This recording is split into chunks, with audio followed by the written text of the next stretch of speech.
আওয়ামী লীগের কার্যক্রমের ওপর নিষেধাজ্ঞা শিগগিরই প্রত্যাহারের সম্ভাবনা নেই জানিয়েছেন আইন উপদেষ্টা। দলটি নিষিদ্ধের বিষয়ে সিদ্ধান্ত নেবে জনগণ, বলেছেন ডাক্তার জাহিদ। বিসিবির নির্বাচন থেকে সরে দাঁড়ালেন তামিম ইকবাল, বললেন ক্রিকেটের ফিক্সিং বন্ধের আগে নির্বাচনের ফিক্সিং বন্ধ করা জরুরি। আরও 15 জনের প্রার্থিতা প্রত্যাহার।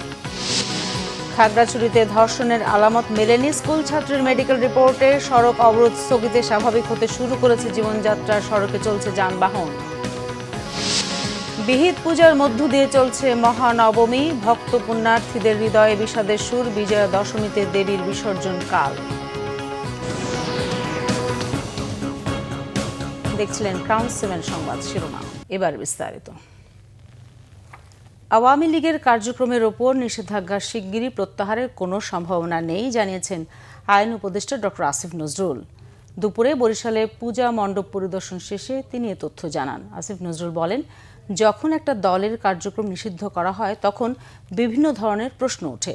অশান্ত পাহাড় প্রসঙ্গে উপদেষ্টা বলেন, পাহাড়কে যারা অশান্ত করবে তাদের বিরুদ্ধে ব্যবস্থা নেবে সরকার। বিদেশি গণমাধ্যমে প্রধান উপদেষ্টার সাক্ষাৎকারের প্রসঙ্গ টেনে আইন উপদেষ্টা আরও বলেন, ফেব্রুয়ারির প্রথমার্ধেই হবে জাতীয় নির্বাচন। আওয়ামী লীগের কার্যক্রম নিষিদ্ধটা উইথড্র হবে এই ধরনের কোনো সম্ভাবনা আমি দেখতে পাচ্ছি না, আমি অন্তত দেখতে পাচ্ছি না। বরং আমি যেটুকু জানি যে আমাদের আন্তর্জাতিক অপরাধ আদালতে যে প্রসিকিউশন টিম আছে সেই টিমের পক্ষ থেকে সংগঠন হিসাবে আওয়ামী লীগের বিচার চাওয়ার একটা পদক্ষেপ বরং নেওয়া হচ্ছে। কাজেই এই নির্বাচনের আগে তো দূরের কথা, অদূর ভবিষ্যতে আমি আমার পর্যবেক্ষণ থেকে যেটুকু বুঝি আর কি, আমার ধারণা আওয়ামী লীগের কার্যক্রম এটা আপনার যে নিষিদ্ধ হয়েছে এটা উইথড্র হওয়ার কোনো সম্ভাবনা নাই। বিএনপি স্থায়ী কমিটির সদস্য ডাক্তার AZM জাহিদ হোসেন বলেছেন, আওয়ামী লীগ নিষিদ্ধের বিষয়ে সিদ্ধান্ত নেবে জনগণ। তার আগে নিঃশর্ত ক্ষমা চাইতে হবে আওয়ামী লীগকে। গণহত্যায় যারা আদেশ দিয়েছে তাদের আইনের আওতায় এনে বিচারের মুখোমুখি করার দাবি জানিয়েছেন বিএনপি নেতারা। রিপোর্ট করছেন সিকান্দার রেমান। জাতীয় প্রেস ক্লাবে এক আলোচনা সভায় বিএনপির স্থায়ী কমিটির সদস্য ডাক্তার AZM জাহিদ হোসেন বলেন, সাবেক প্রধানমন্ত্রী হোক আর অতি উৎসাহী যে কেউ হোক, গণহত্যা যারা করেছে, যারা লুট করেছে তাদের বিচারের আওতায় আনতে হবে। বিচার হলে, অনুশোচনা করলে তাদের বিষয়ে জনগণ সিদ্ধান্ত নেবে। তাদের বিচারের ব্যাপারে বাংলাদেশ জাতীয়তাবাদী দল সবসময়ই সোচ্চার ছিল, এখনও আছে, এবং আমরা বিশ্বাস করি কোনো অবস্থাতে গণহত্যাকারী এবং গণদুশ্মন যারা ছিল, যারা গুম করেছে, যারা মানুষকে নির্বিচারে গুলি করে হত্যা করেছে, যারা মানুষের সম্পদ লুণ্ঠন করে দেশের বাইরে নিয়ে যেয়ে দেশের সম্পদ লুণ্ঠন করে পার করেছে, তাদেরকে বিচার এবং বিচারের আওতায় আনা। এদিকে শহীদ রাষ্ট্রপতি জিয়াউর রহমানের মাজার প্রাঙ্গণের লেকে মাছের পোনা উন্মুক্ত করেছেন বিএনপির সিনিয়র যুগ্ম মহাসচিব রুহুল কবির রিজভী। নির্বাচন ইস্যুতে প্রধান উপদেষ্টার বক্তব্যের বিষয়ে কথা বলেন তিনি। প্রধান উপদেষ্টার প্রতি শ্রদ্ধা রেখেই বলছি যে আপনার এই কথাটার মধ্যে যে 5 বছর থাকতে বলেছে, 50 বছর থাকতে বলেছে, এইটা তো মানুষ শুনতে চায়নি। মানুষ শুনতে চায় যেটা আপনি গণতন্ত্রকে শক্তিশালী করার জন্য আপনি কি করছেন, এবং গণতন্ত্রের অত্যন্ত নির্ভরযোগ্য স্তম্ভ হচ্ছে নির্বাচন, অবাধ সুষ্ঠু নির্বাচন। এইটা নিয়ে বিভিন্ন অনিশ্চয়তা তৈরি হবে আপনার কথায়, এটা তো মানুষ প্রত্যাশা করে না। বিএনপি ও গণতন্ত্রের জন্য আন্দোলনকারী শক্তির যে ঐক্য হয়েছিল সেই ঐক্য বজায় রেখে আগামী দিনে স্বনির্ভর বাংলাদেশ গড়ার কথাও জানান বিএনপি নেতারা। Sikandar রেমান, Bangla vision, Dhaka. Attorney general Mohammad Asaduzzaman বলেছেন, আগামী ফেব্রুয়ারিতে জাতীয় নির্বাচন হবে। যত বাধা আসুক না কেন তা প্রতিহত করে ভোট দেবে জনগণ। ঝিনাইদহ ডায়াবেটিক সমিতি আয়োজিত মতবিনিময় সভায় প্রধান অতিথির বক্তব্যে তিনি কথা বলেন। আসাদুজ্জামান বলেন, সাংবিধানিকভাবে সরকার পরিবর্তনের সকল পথ যখন রুদ্ধ হয়েছিল তখন জুলাই বিপ্লবের শহীদরা তাদের জীবন দিয়ে শেখ হাসিনাকে দেশ ছেড়ে পালিয়ে যেতে বাধ্য করেছে। ছাত্র জনতার এই বিজয় দেশের গণতান্ত্রিক উত্তরণের পথ উন্মুক্ত করেছে। তাই আগামীতে নির্বাচন কিভাবে হবে তা জনগণই নির্ধারণ করবে বলে জানান অ্যাটর্নি জেনারেল। প্রফেসর ইউনূস সাহেবের নেতৃত্বে বাংলাদেশ গণতন্ত্র উত্তরণের যে পথ এগিয়ে যাচ্ছে, সেই পথ যত বাধায় আসুক না কেন, যত ব্যারিকেড আসুক, সেই পথে যত রকম কাটা ছিটানো হোক না কেন, সমস্ত বাধার প্রাচীর উত্তরে বাংলাদেশের মানুষ আগামী ফেব্রুয়ারিতে নির্বাচনের মাঠে ভোট দিতে যাবে, এটাই বাংলাদেশের মানুষের সামাজিক চুক্তি। বিসিবি নির্বাচন পরিচালক পদে মনোনয়ন প্রত্যাহারের শেষ দিনে বড় চমক দিলেন তামিম ইকবাল। সরে দাঁড়ালেন নির্বাচন থেকে। তার সাথে আরও 15 প্রার্থী প্রত্যাহার করে নিয়েছেন নিজের নাম। 34 জনের চূড়ান্ত তালিকা প্রকাশ করেছে বিসিবি নির্বাচন কমিশন। মনোনয়নপত্র প্রত্যাহারের পর বাংলাদেশ ক্রিকেটের ফিক্সিং বন্ধ করার আগে নির্বাচনের ফিক্সিং বন্ধ করার কথা বলেছেন তামিম। মানিক মাহমুদের রিপোর্ট। বাংলাদেশ ক্রিকেট বোর্ডের নির্বাচনে নাটকীয়তা। 25 পরিচালকের ভোটার লড়াইয়ে আমিনুল ইসলাম, তামিম ইকবাল সহ ছিলেন আরও হেভিওয়েট প্রার্থী। উত্তাপের রং ছড়িয়েছিল বিসিবি প্রাঙ্গণে। তবে সময়ের সাথে প্রতিদ্বন্দ্বীদের বদলে সমঝোতার দিকে যেতে থাকে নির্বাচনের গতিপথ। অবশেষে তা রূপ নেয় নাটকীয়তায়। মঙ্গলবার বিতর্কিত 15 ক্লাবের কাউন্সিলরশিপে হাইকোর্টের স্থগিতাদেশের পরই গুঞ্জন ওঠে প্রার্থিতা প্রত্যাহার করতে পারেন তামিম। অবশেষে সত্যি হলো তাই। নির্বাচন ফিক্সিংয়ের অভিযোগে সরে দাঁড়ান বাংলাদেশ দলের সাবেক অধিনায়ক তামিম ইকবাল খান। বুধবার সকালেই নাম প্রত্যাহার করে নেন তিনি। আমরা উইথড্র করেছি, আর এটা উইথড্র করার রিজনটা খুবই ক্লিয়ার। ইলেকশনটা কোন দিকে যাচ্ছে বা কিভাবে হচ্ছে এই জিনিস নিয়ে আপনারা সবাই এখন ক্লিয়ার। যখন যেমন মনে হচ্ছে, যখন যা মনে হচ্ছে তখন তা করা হচ্ছে। এটা হলো আমাদের একটা ওয়ে অফ প্রোটেস্ট, যে এখান থেকে এসে যে এই নোংরামির পার্ট আমরা থাকতে পারবো না। আগে ইলেকশনের ফিক্সিং বন্ধ করেন, পরে ক্রিকেটের ফিক্সিং বন্ধ করার চিন্তাটা করি। কারা কারা কোন ধরনের ইনভলভমেন্ট এখানে রেখেছেন, কী ধরনের ইন্টারফারেন্স হয়েছে।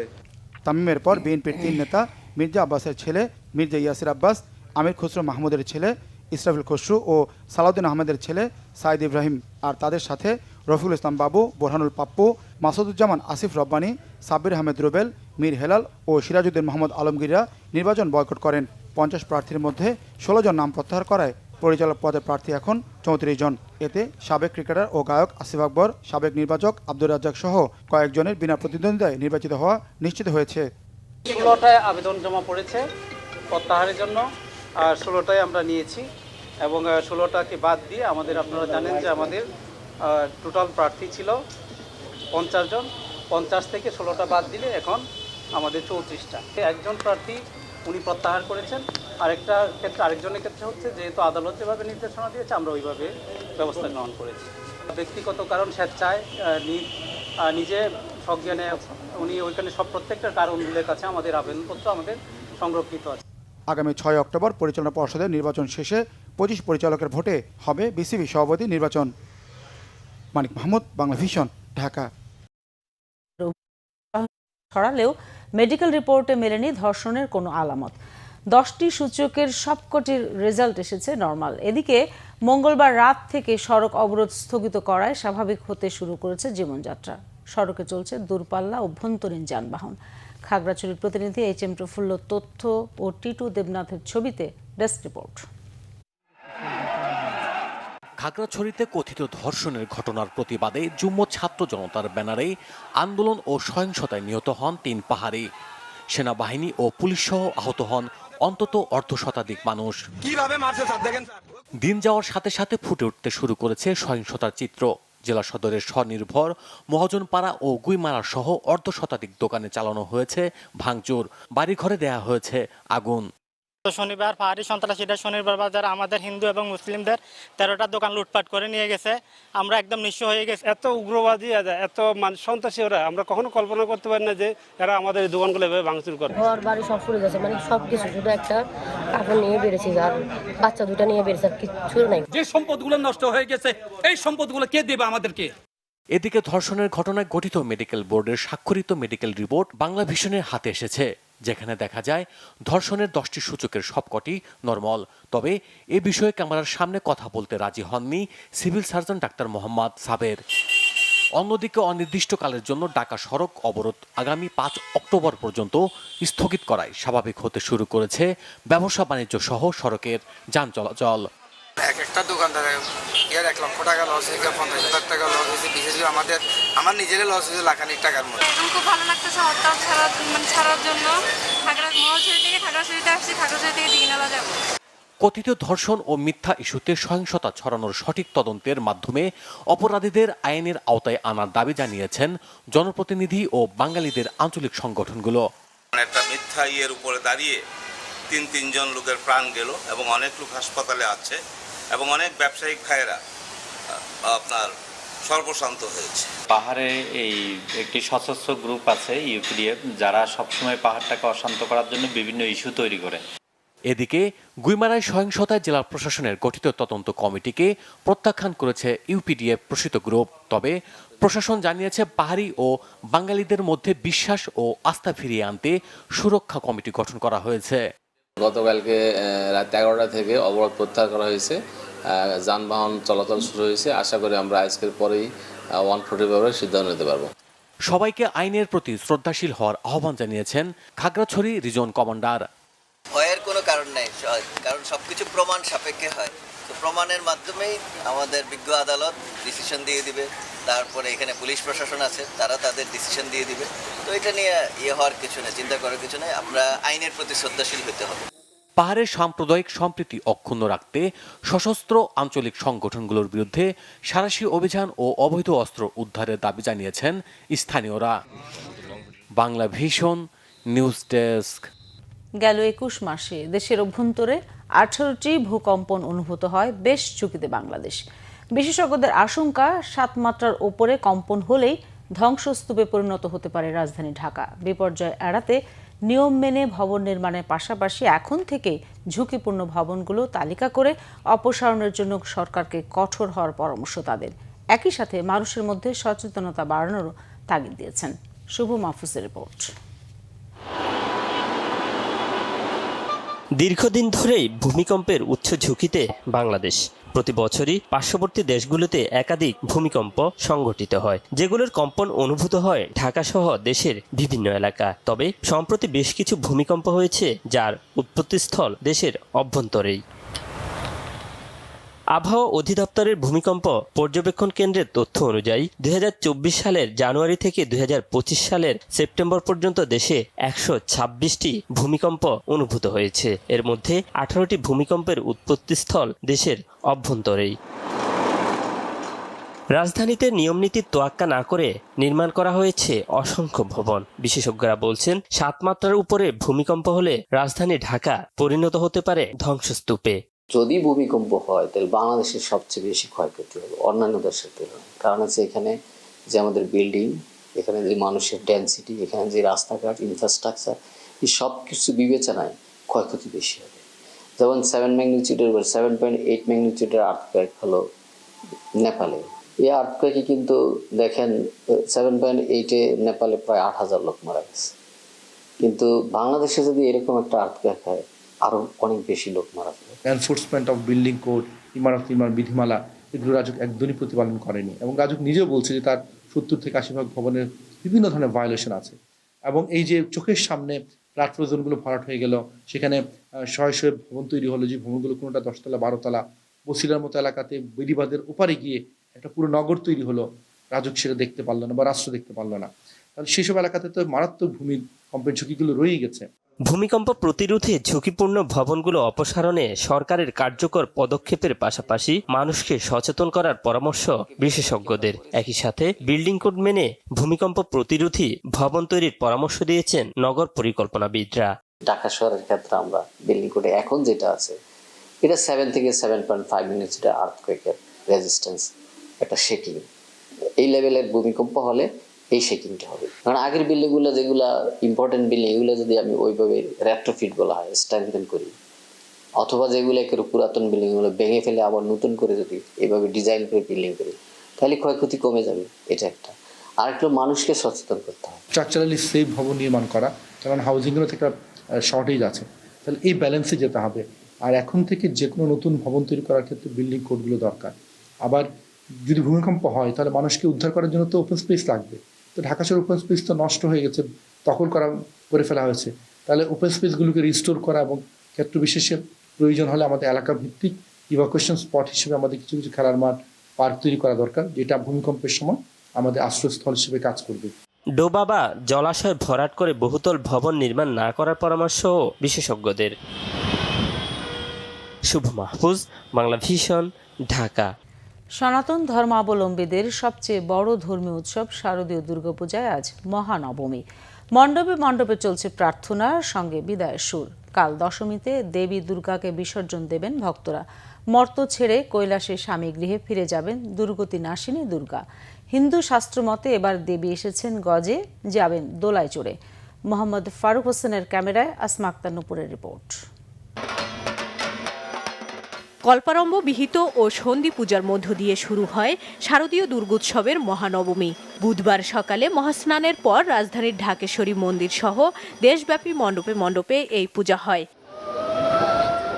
নানা আচারের পর ভক্তরা দেবীর পায়ে পুষ্পাঞ্জলি দেন। হিন্দু শাস্ত্র মতে সাধারণত মহা অষ্টমীর শেষ এবং মহানবমী তিথির সংযুক্ত সময়ে সন্ধি পূজা হয়।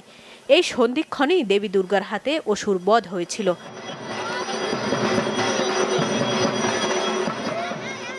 শাস্ত্র মতে মহানবমীতেই দেবীর বন্দনায় সমাপ্তি, তাই ভক্তরা প্রার্থনা করতে থাকেন দেবীর উদ্দেশ্যে। যজ্ঞের মাধ্যমে দেবী দুর্গার কাছে আহুতি দেয়া হয়। 108টি পদ্ম, আম কাঠ, ঘি দিয়ে করা হয় এই যজ্ঞ। আজকে আমরা সমস্ত দেবতার পূজা করেছি, একেবারে সব থেকে স্বর্গের যত দেবতা আছেন মা সহ সকলকে নিয়ে পূজা করেছেন। তাই আমাদের আজকে 16 কলায় পূর্ণ পূজা, আমাদের আজকে 16 কলায় পূর্ণ শান্তি, আমাদের সমস্ত আপদ বিপদ থেকে মুক্তি, আমাদের মর্তবাসীর জন্য সকলের জন্য একটা পূর্ণ মুক্তি। মহানবমীতে রাজধানীর ঢাকেশ্বরী জাতীয় মন্দিরে শত শত ভক্ত পুণ্যার্থীর ভিড়। জগতের শান্তি কামনায় প্রার্থনা করেন তারা। মা তুমি সবার ভিতরে আনন্দ দিয়ে যাও, সবাই যেন সারা বছর আনন্দে থাকতে পারে। আমাদের দেশে যাতে শান্তি ফিরে আসে, সবাই যাতে ভালো থাকে, শান্তিতে থাকে, এটাই মা দুর্গার কাছে চাওয়া। প্রার্থনা করি যে মানুষ যেন সবাই ভালো থাকে আর আমি যেমন ভালো থাকি, যেমন পড়াশোনা ভালো করি। আজকে নবমীর দিনে আমাদের মধ্যে একটা বিদায়ের সুর বাজছে। মা চলে যাবেন আগামীকাল, মাকে বিসর্জন দিব, কিন্তু প্রতি বছর মা তো আমাদের মধ্যেই আসেন। আমরা যেন সবাই একে অপরের সুখ দুঃখ ভাগ করে যেন আমরা বসবাস করতে পারি, এটাই আমার মা দুর্গার কাছে প্রার্থনা। দেশে সব জায়গায় শান্তি বিরাজ করুক, এটাই প্রার্থনা করছি। সকাল 10:30টায় ঢাকেশ্বরী মন্দির পরিদর্শন করেন বিজিবির পরিচালক মেজর জেনারেল মোহাম্মদ আশরাফুজ্জামান সিদ্দিকী। জানান, এবছর পূজা শুরুর পর থেকে এখন পর্যন্ত পূজাকে কেন্দ্র করে কোনো বিশৃঙ্খলা ঘটেনি। আমাদের অন্তর্বর্তীকালীন সরকারের পক্ষ থেকে, স্বরাষ্ট্র মন্ত্রণালয়ের পক্ষ থেকে যে নির্দেশনা ছিল সেই অনুযায়ী আইন শৃঙ্খলা বাহিনী সমূহ কাজ করেছে এবং তার সুন্দর ফলও পেয়েছে।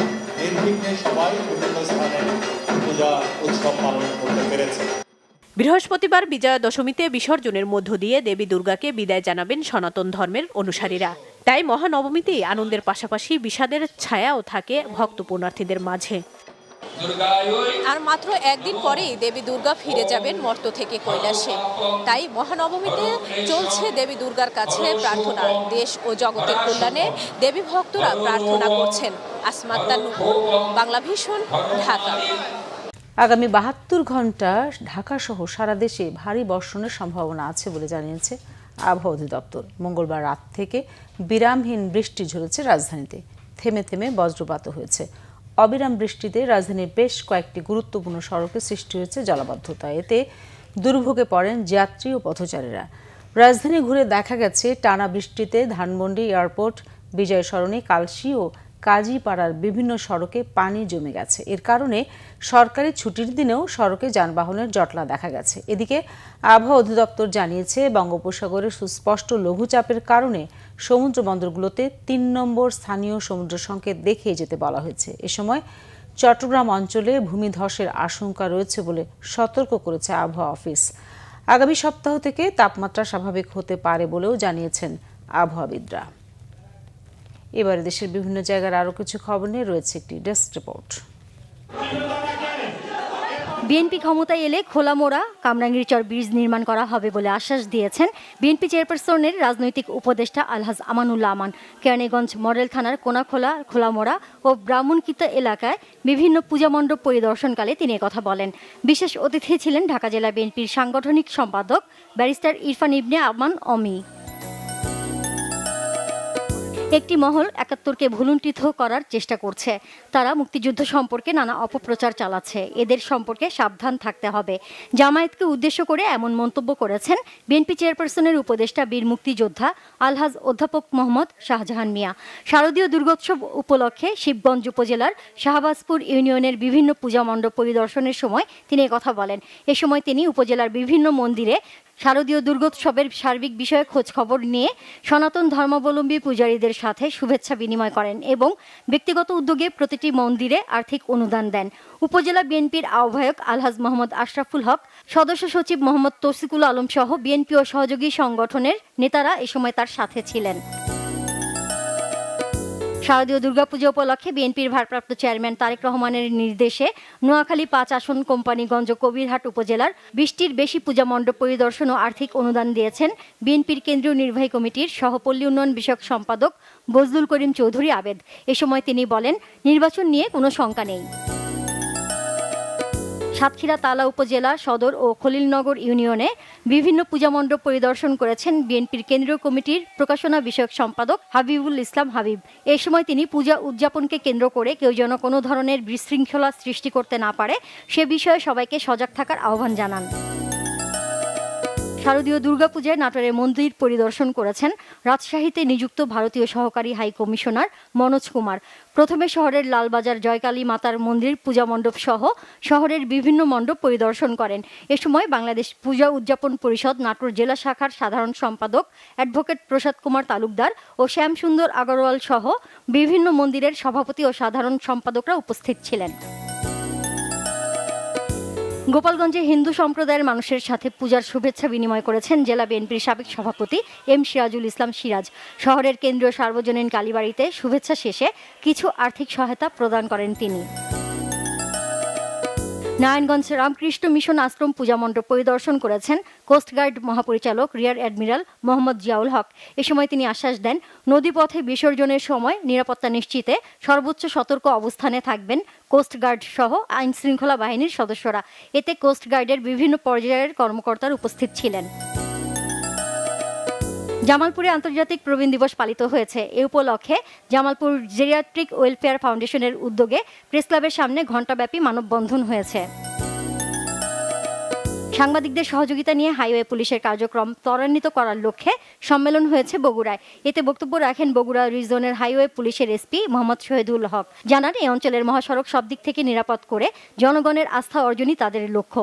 বগুড়া রিজিওনাল হাইওয়ে পুলিশের কার্যক্রম রাজশাহী বিভাগের 5টি জেলায় চলমান রয়েছে বলেও জানান তিনি।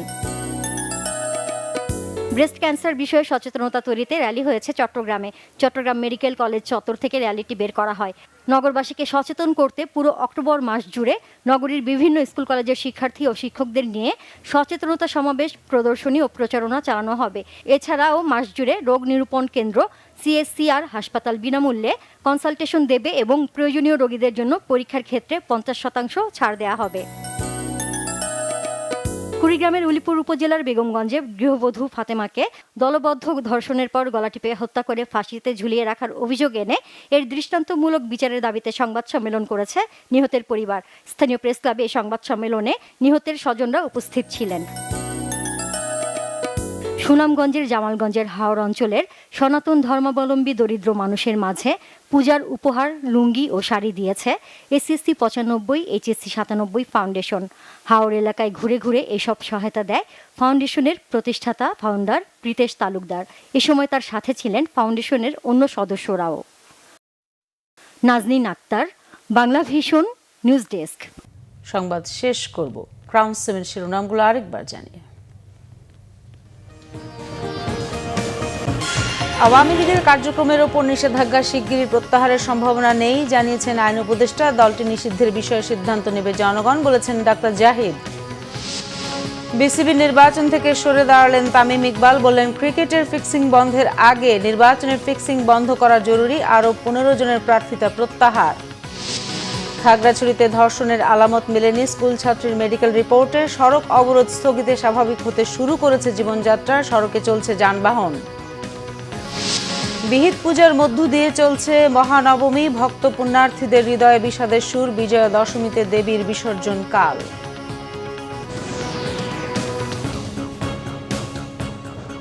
দর্শক, এই ছিল এখনকার মতো। পরের সংবাদ সন্ধ্যা 7:30টায় দেখার আমন্ত্রণ রইল।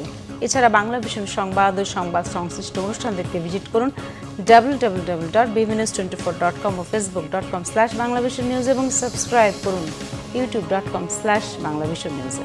ধন্যবাদ সবাইকে এতক্ষণ সাথে থাকার জন্য।